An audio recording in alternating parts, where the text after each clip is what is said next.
En un artículo anterior me refería al socialismo del siglo XXI, intentaba caracterizarlo de manera general a partir del socioscopio, es decir, a partir de la distinción de 5 grandes componentes: la visión general sobre la historia, la economía, el Estado, la política y la estructura social.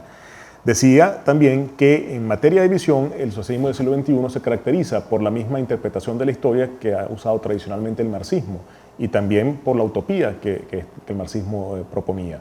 En tal sentido, el socialismo del siglo XXI viene a ser una nueva forma de comunismo o neocomunismo en todo caso, ¿no? Hoy quisiera abundar un poco más en este particular.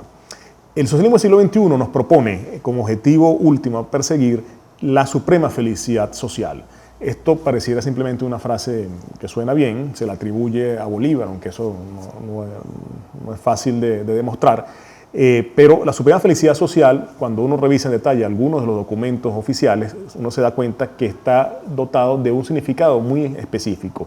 Se refiere en particular al logro de la igualdad en las condiciones materiales de vida.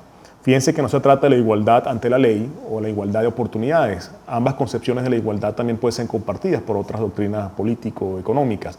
No, se refiere a la igualdad en las condiciones materiales de vida. Esa es la utopía comunista que está presente, como digo, en el socialismo del siglo XXI. Ahora, para lograr esa utopía, una de las cosas que debe poder materializarse es la desaparición de la propiedad privada de los medios de producción. ¿Y por qué?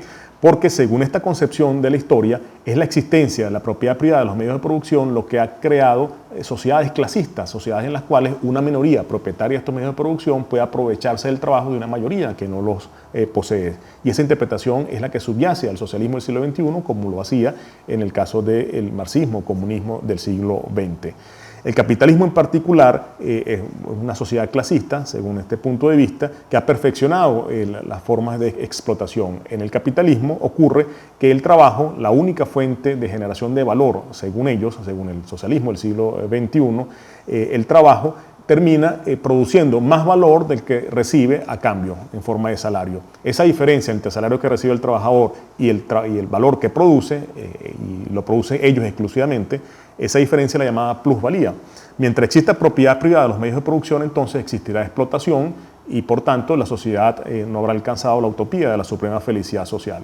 En este sentido no hay que llamarse de engaño. La propiedad privada de los medios de producción es incompatible con el socialismo del siglo XXI.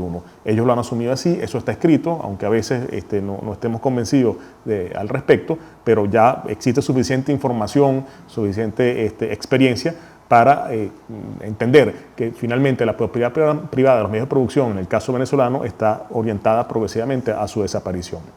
Ahora, este sistema en el cual la propiedad pasa a ser una propiedad colectiva o estatal, es un sistema en el cual también debe producirse un cambio a nivel cultural. Solo una sociedad en la cual la hegemonía cultural, sea la hegemonía socialista, será compatible con la desaparición de la propiedad privada de los medios de producción. En este sentido también, entonces, ellos vienen hablando, los promotores del socialismo del siglo XXI, como lo hacían los promotores del comunismo del siglo XX, del hombre nuevo, ese hombre mujer cuyos valores pasan a ser los valores del socialismo, los valores de la solidaridad, los valores del colectivo y no los valores individuales. Eso viene siendo promovido a través de diversos mecanismos y es un componente fundamental. De hecho, en algunos de los materiales a los que me he referido en otra ocasión, en particular el Plan Socialista de la Nación, se dice algo como lo siguiente, que mientras no exista el hombre nuevo, el socialismo del siglo XXI no existirá realmente.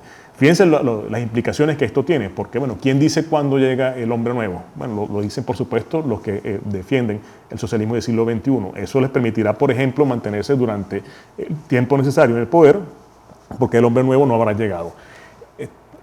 En días pasados, leyendo un artículo de Fidel Castro, estas reflexiones que hace él, en un artículo llamado Los vicios y las virtudes, él hablaba del caso cubano. Decía que las experiencias más recientes de corrupción, de ineficiencia, están asociadas no a las carencias del modelo, están asociadas a las taras del capitalismo, del individualismo del régimen anterior. Después de 50 años, como ven entonces en el caso cubano, no existe todavía el hombre nuevo y el socialismo todavía no existe propiamente. Ese entonces es el modelo en materia del socialismo del siglo XXI en cuanto a su interpretación de la historia y en cuanto al futuro al que ellos aspiran a acercarse.